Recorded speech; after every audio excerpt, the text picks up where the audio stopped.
the jhana used as the basis for insight leading to emergence that governs the difference in the number of enlightenment factors, path factors, and jhana factors.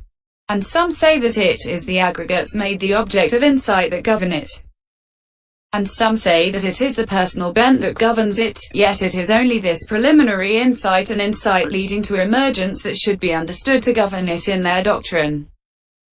Section 112. To deal with these three theories in order. According to governance by insight, the path arisen in a bare insight, dry insight, worker, and the path arisen in one who possesses a jhana attainment but who has not made the jhana the basis for insight, and the path made to arise by comprehending unrelated formations after using the first jhana as the basis for insight, are paths of the first jhana only. In each case there are 7 enlightenment factors, 8 path factors, and 5 jhana factors. For while their preliminary insight can be accompanied by joy and it can be accompanied by equanimity, when their insight reaches the state of equanimity about formations at the time of emergence, it is accompanied by joy. Section 113. When paths are made to arise by using the second, third, and fourth jhanas in the fivefold reckoning as the basis for insight, then the jhana in those paths has respectively 4, 3, and 2 factors. In each case, however, the path factors number 7, and in the fourth case there are 6 enlightenment factors. This difference is due both to governance by the basic jhana and to governance by insight. For again, while their preliminary insight can be accompanied by joy and it can be accompanied by equanimity, their insight leading to emergence is accompanied by joy only. Section 114. However, when the path is produced by making the fifth jhana the basis for insight, then the jhana factors number 2, that is, equanimity and unification of the mind, and there are 6 enlightenment factors and 7 path factors. This difference too is due to both kinds of governance. For in this case the preliminary insight is either accompanied by joy or accompanied by equanimity, but that leading to emergence is accompanied by equanimity only. The same method applies in the case of the path made to arise by making the immaterial jhanas the basis for insight. Also when, after emerging from jhana made the basis for insight, the path has been produced by comprehending no matter what formations unrelated to that jhana, then it is the attainment emerged from at the point nearest to the path that makes it like itself, as the color of the soil does and monitor lizard's color. Section 115. But in the case of the second elder's theory, the path is like the attainment, whatever it may be, which was instrumental in producing the path through the comprehension of any of its states after emergence from it. And here governance by insight should be understood in the same way as before. Section 116. In the case of the third elder's theory, the path is like that jhana, whichever it may be, that suits the personal bent, which jhana was instrumental in producing the path through the comprehension of any of its states in using it as the basis for insight. But this is not accomplished by mere bent alone unless the jhana has been made the basis for insight or unless the jhana has been comprehended. And this meaning should be illustrated by the Nandiko-Vada Sutta, cm 3277, and commentary. And here too, governance by insight should be understood in the same way as before. This, firstly, is how it should be understood that equanimity about formations governs the numbers of enlightenment factors, path factors, and jhana factors. Section 117. Progress. But if insight has from the start only been able to suppress defilements with difficulty, with effort and with prompting, then it is called of difficult progress. The opposite kind is called of easy progress. And when the manifestation of the path, the goal of insight, is slowly effected after defilements have been suppressed, then it is called of sluggish direct knowledge. The opposite kind is called of swift direct knowledge. So this equanimity about formations stands at the arrival point and gives its own name to the path in each case, and so the path has 4 names according to the kind of progress. CD 3228. Section 118. For one bhikkhu this progress is different in the four paths, while for another it is the same. For Buddhas, however, the four paths are of easy progress and swift direct knowledge. Likewise in the case of the general of the Dharma, the elder Sariputta. But in the elder Mahamoggallana's case, the first path was of easy progress and swift direct knowledge, but the others were of difficult progress and sluggish direct knowledge. Section 119. Predominance. And as with the kinds of progress, so also with the kinds of predominance, which are different in the four paths for one bhikkhu and the same for another. So it is equanimity about formations that governs the difference in the progress. Liberation. But it has already been told how it governs the difference in the liberation. Section 66f. Section 120. Furthermore, the path gets its names for 5 reasons.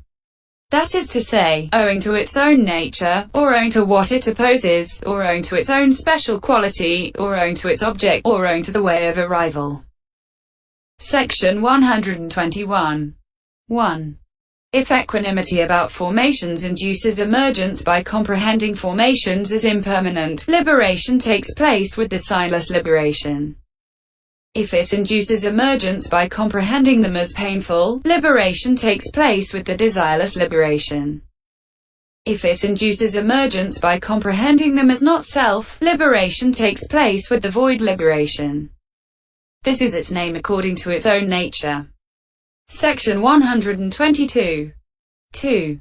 When this path is arrived at with the abandoning of the signs of permanence, lastingness, and eternalness by effecting the resolution of the compact in formations by means of the contemplation of impermanence, it is then called signless.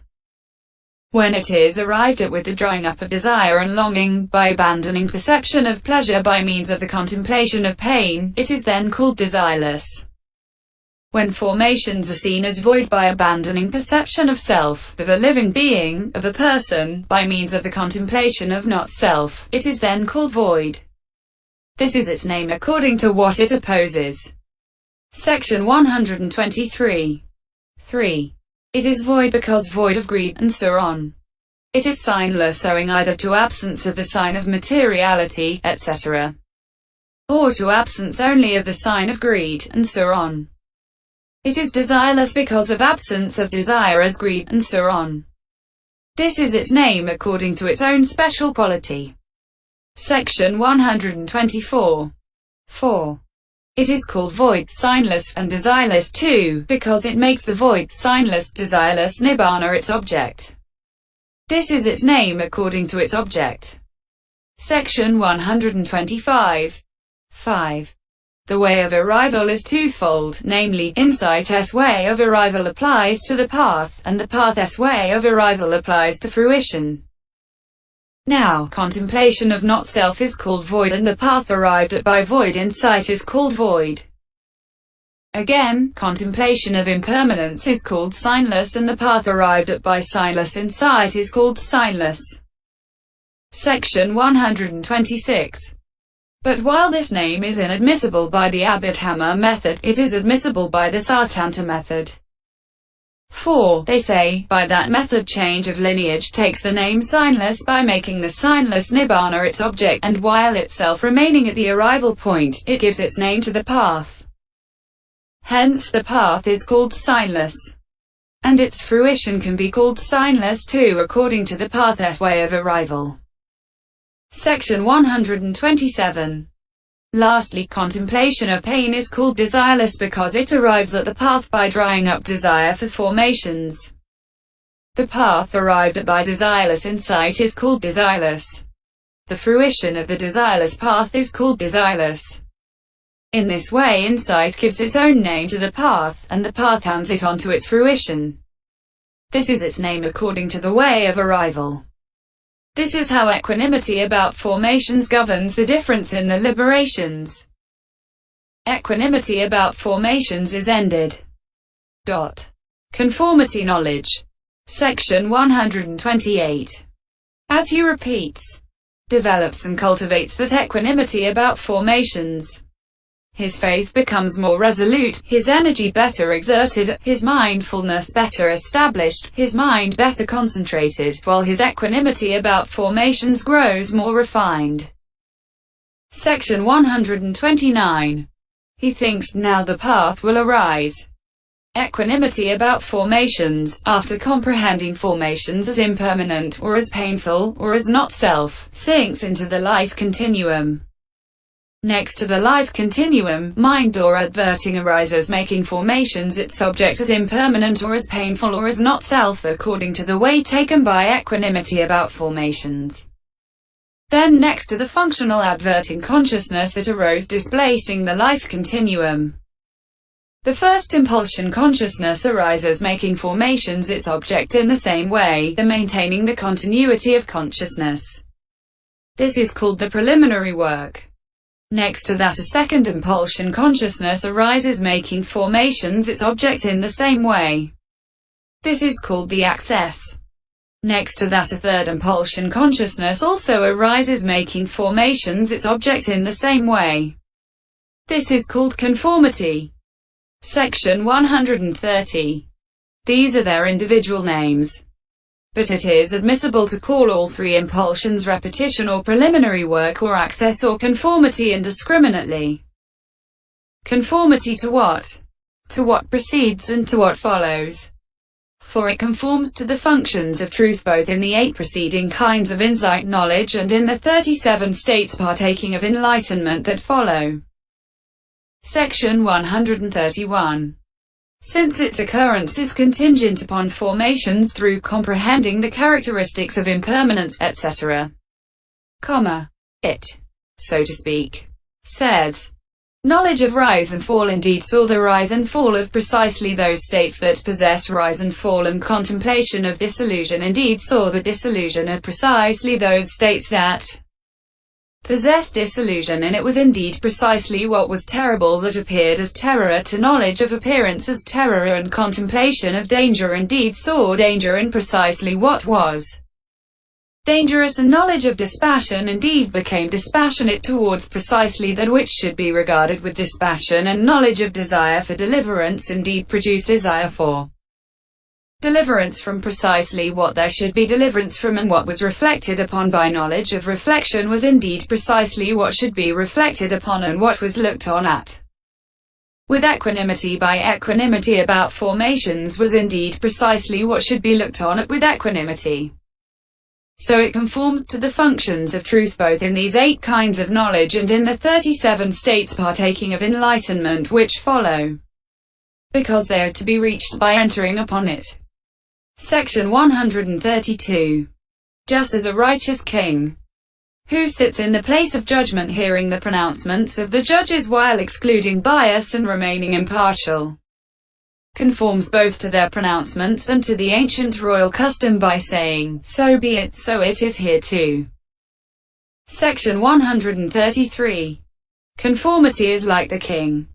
The 8 kinds of knowledge are like 8 judges. The 37 states partaking of enlightenment are like the ancient royal custom. Herein, just as the king conforms by saying so be it both to the judge's pronouncements and to the royal custom, so this conformity, which arises contingent upon formations through comprehending impermanence, etc., conforms to the function of truth both in the 8 kinds of knowledge and in the 37 states partaking of enlightenment that follow. Hence it is called knowledge in conformity with truth. Knowledge of conformity is ended. Section 134. Though this conformity knowledge is the end of the insight leading to emergence that has formations as its object, still change of lineage knowledge is the last of all the kinds of insight leading to emergence. Sutta references. Section 135. Now, the following sutta references should be understood in order not to be confused about insight leading to emergence. For this insight leading to emergence is called aloofness. Attainment. 43 in the essay. Ayatana Vibhaga Sutta thus because by depending and relying on aloofness, abandon, surmount, equanimity that is unified based on unity. M 3220. In the Alagada Sutta it is called dispassion, nibbida. Thus being dispassionate his greed fades away. With the fading away of greed he is liberated. MI 139. In the Susima Sutta it is called knowledge of the relationship of states. Dharmahiti Naoa. Thus previously, Susima, there is knowledge of relationship of states. Subsequently there is knowledge of Nibbana. S 2124. In the Poapada Sutta it is called the culmination of perception. Sanyoga. Thus, first, Poapada, the culmination of perception arises, and afterwards knowledge. DI 185. In the Dasuttara Sutta it is called the principal factor of purity. Parasuddhipadaniyoga. Thus, purification by knowledge and vision of the way is the principal factor of purity. D 3288. In the Paisambhidamaga it is called by the three names, thus desire for deliverance, and contemplation of reflection, and equanimity about formations. These things are one in meaning and only the letter is different. Pais 264. In the Pahana it is called by two names, thus conformity to change of lineage and conformity to cleansing 44. Pa 1, 159. In the Rathavanita Sutta it is called purification by knowledge and vision of the way thus. But how, friend, is it for the purpose of the purification by knowledge and vision of the way that the life of purity is lived under the Blessed One? Opening parenthesis. MI 147. Section 136. The greatest sage did thus proclaim this insight, stilled and purified, that to emergence leads beside, with many a neatly chosen name. The round of rebirth, slough of pain, is vast and terrible. A man wisely should strive as best he can, if he would at emergence gain. The 21st chapter, called the description of purification by knowledge and vision of the way, and the treatise on the development of understanding in the path of purification, composed for the purpose of gladdening good people. Opening parenthesis. End pop _021. Note 1. He calls conformity knowledge in conformity with truth because it is suitable for penetrating the truth owing to the disappearance of the grosser darkness of delusion that conceals the truth. Spism MH 822. The term Saukanalomikanawa, knowledge in conformity with truth, occurs at Viv 315. The term Anulomanawa, conformity knowledge,